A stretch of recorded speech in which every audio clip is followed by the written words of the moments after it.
One sec.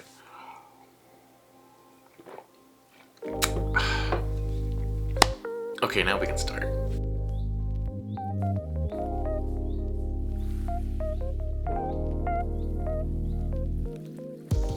What's up, everybody? This is Chris, Matt Octopus Media, and today I'm just going over why I switched from Sony to Fuji. I'm gonna give you 5 reasons why I totally dig it, and I'm not gonna talk about the bag. I'm not gonna talk really much about anything else other than the Fuji system and why I switched to it. Just 5 quick, simple reasons. This should be a short one, but anyways, let's get going.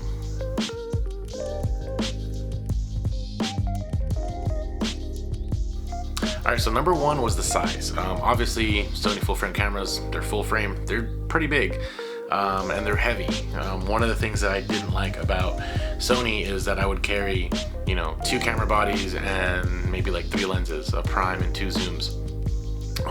For video work, for photo work, whatever it was, I always had those. I had 1 flash and the remote little, where is it?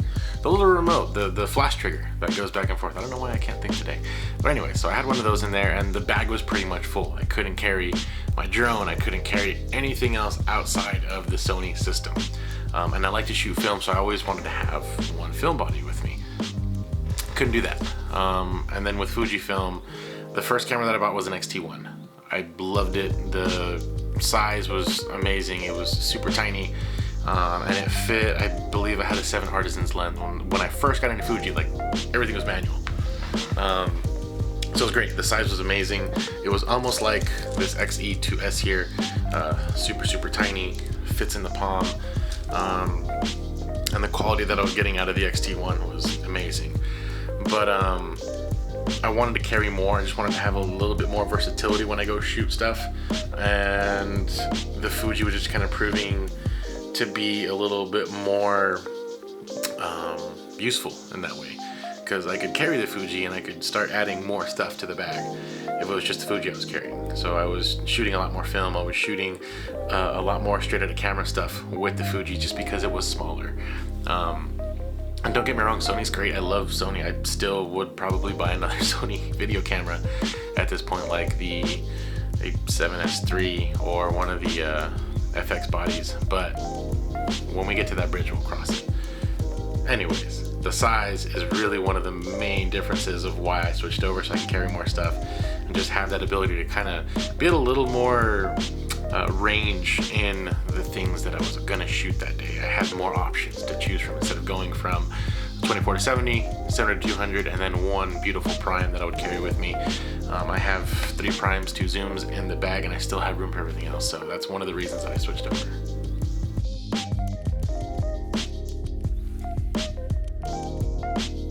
The quality compromise on Fuji to Sony, it isn't too big of a barrier.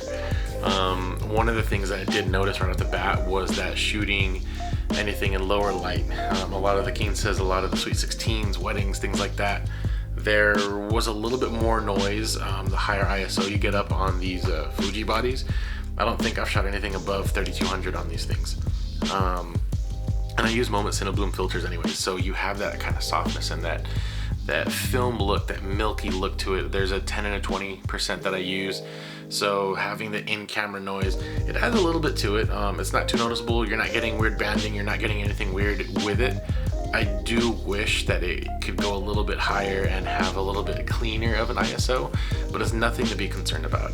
I kind of actually enjoy having that noise at those higher ISOs.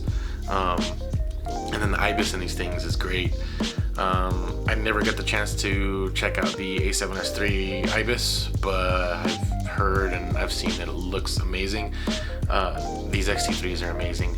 I think the next body I am going to get is an X-T4 just because it is a little bit better on the IBIS. But I mean, I was at a church shooting a 15 and I was walking, just kind of holding the camera like this, and it was pretty damn smooth. I didn't have to do too much smoothing in post.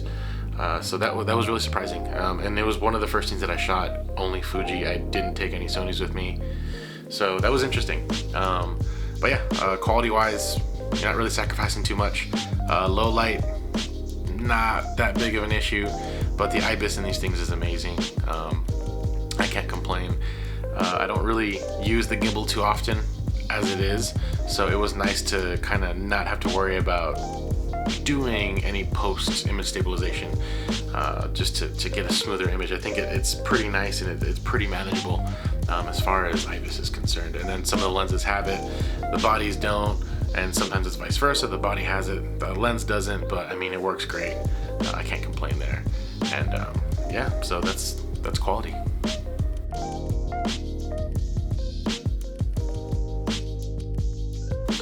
Color science and straight out of camera JPEGs. Two big things. Straight out of camera JPEGs, I don't do on the X-T3s. I do it on the XE2S or the XE3.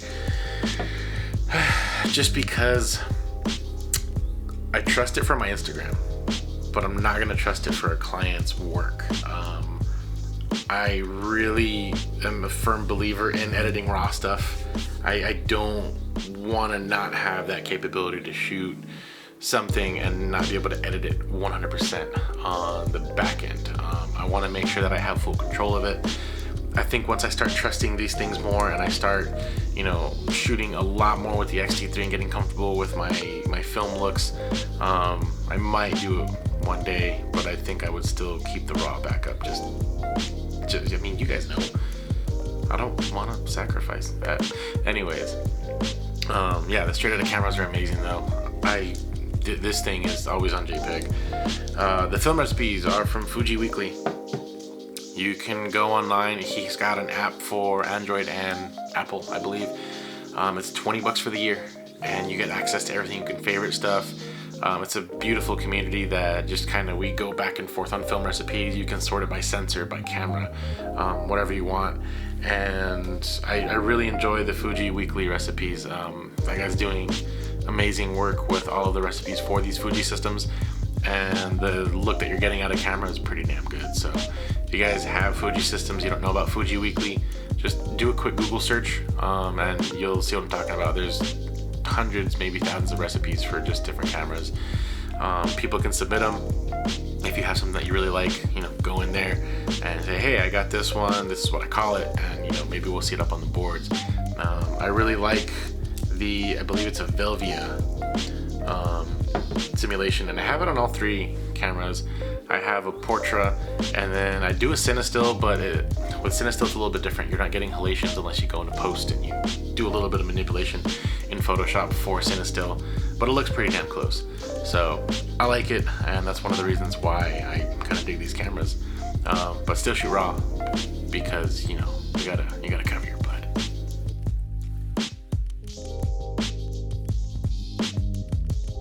Number 4, they're aesthetically pleasing. I started shooting film stuff. I bought a Yashica, I bought the Nikon F100, I bought this Target 616 from Brownie, a Kodak. I believe it takes 620 film or 120 film. I have an Ansco camera from the 1950s back there, and I like the look of film. I think my walk around camera is this one. It's a Canon Sure Shot. I've got black and white film in here right now, and I mean, I take some sort of film camera with me everywhere. I really kind of try and maintain like an analog, something analog with me at all times. I don't care if I'm traveling. It kind of sucks because you have to have them do the hand check if you're going through TSA. Doesn't take too long unless you have a bunch of analog stuff that you don't want to go through the X-ray machine, but it is what it is. And then obviously with these Fuji systems, I mean, that's pretty close. So yeah, I mean, come on guys, I can't. I love the Fuji look. I'm one of those hipsters, y'all. And then it looks analog, but you turn it around, you got this flippy screen, and it does a little rotation, so when you're shooting this way, you can just look down at it and see what you're doing. But if you want to shoot any other way, you can just kind of put it out like that, and you have the screen there. So it's great. That's why I do it. That's one of the reasons why I switched over. They just look pretty, and they look nice in B-roll. So I mean, you've been seeing the B-roll come across the screen this whole time, and well, I can't complain.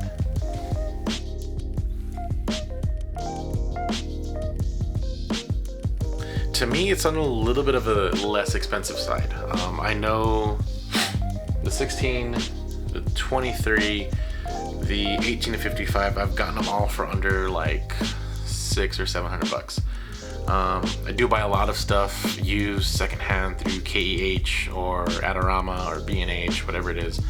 But it's all, you know, pretty decent quality. I think the only thing that I bought new was the 50 to 200 or the 55 to 230, whatever lens that is. And that one was still like sub $1,000. Whereas with Sony, what was my cheapest lens? It was probably like the Canon 51.8 that I adapted to the Sony. But when you look at it that way, so it's $130 for the lens, and then it was like $200 for the adapter. So you're still spending around $300 to do all that. And the sharpness that you get on these Fuji lenses is amazing. One thing I don't like that I've noticed today when I was filming, because I haven't really filmed anything static with this 16 here, you can hear it focusing. And I know it's tracking my eyeballs, but for some reason when I had it turned on, I wasn't recording, you could hear the zzz, zzz, zzz. That's one thing that I didn't like. The 33 and the 23 haven't picked that up yet, and the 50 to whatever, I haven't heard anything with it either, so not too concerned about that. I'm just concerned if I'm going to hear this in post, because that is annoying that you hear the motors running and all that. And then secondly, you have your straight out of camera JPEGs, so it kind of cuts down on your editing time. So I don't have to spend, you know, an hour and a half editing stuff from our trip that we went to Ruidoso or we went to California, whatever it may be. I don't have to spend a ton of time editing because the straight out of camera JPEGs that you get out of these things is just, it's amazing. So you don't really have to do too much editing, maybe like boost saturation and contrast, stuff like that, like super simple, quick things. But a lot of times I just upload straight from the XE2S to my Instagram. And like I said earlier, all the client work gets done on RAW, so you do spend a lot more time on that. And then video-wise, 10-bit, the control you have in post for coloring is great. I haven't found something that I can complain about yet. IBIS is amazing, and that's pretty much it. I mean, the sharpness is great on all the lenses. I want to say that 33 is probably the sharpest lens that I own. Even at the corners when it's wide open, it's super sharp. There's not a lot of distortion. 23 is probably my next favorite lens. I'll usually keep that one on one body, and then I'll keep the 55 or the 50 to 200 on the other body. Double sling it, so got two cameras, one in this hand, one in this hand, and that's how it is. But yeah, that's my cost and my sharpness little rant.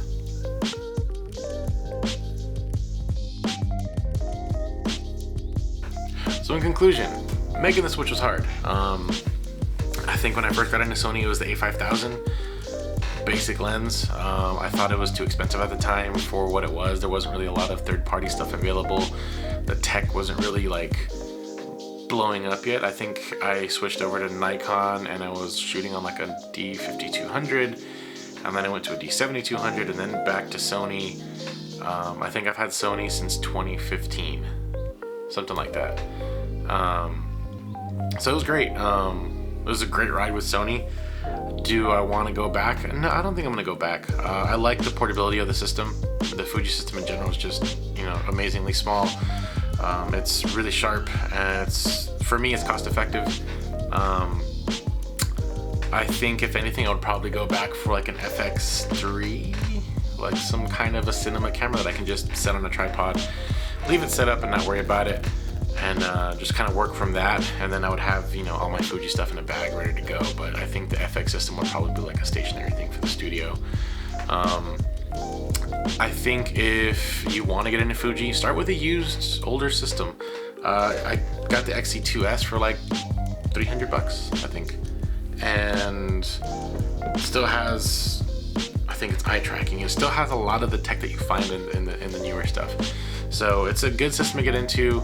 There's tons of third-party lenses, so you can probably get into it for like sub $500, and it's a good little mirrorless system to jump into for starters. And then you have just the ability to do the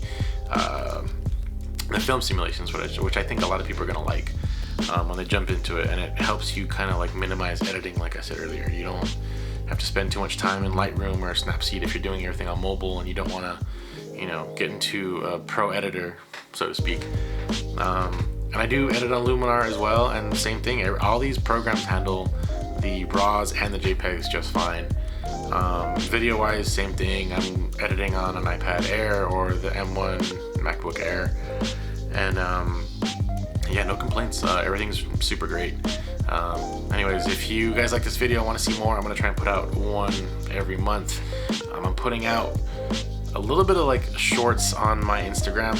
It's all down below in the comment section or in the description.